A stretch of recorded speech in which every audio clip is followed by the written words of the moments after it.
তোমার এই ছেলে কোথাও যাবে না, ও এখানেই থাকবে। আমাকে মাফ করে দিস বাবা, তোর মনে যে এত কষ্ট আমি বুঝিনি।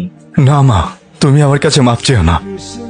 তুমি শুধু তোমার মাতৃত্বের বন্ধন থেকে আমাকে আলাদা করো না।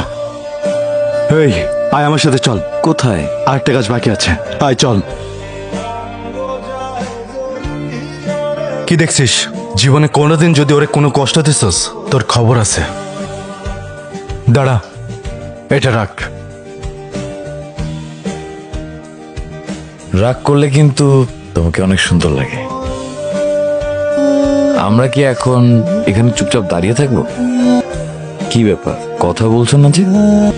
হ্যালো, কি ব্যাপার?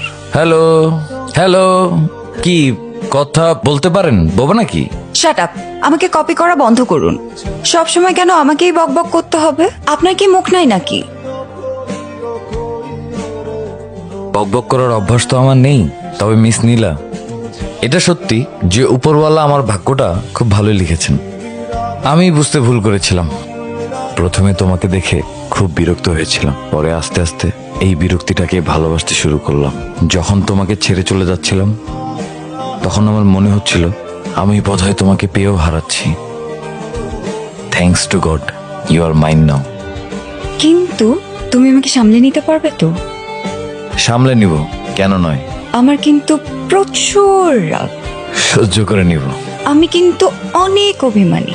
আরে বাবা, অভিমান ভাঙিয়ে দিব। আর আর আর আর তুমি আমার থেকে কি এক্সপেক্ট করো? আমি চাই তুমি আজীবন আমার পাশে বসে বকবক করে যেও। তোমার বকবক শুনে আমি সারাটা জীবন পার করে দেব। কি আমার এতটুকু আবদার রাখতে পারবে তো? না, পারবো না। তাই হ্যাঁ, তাই।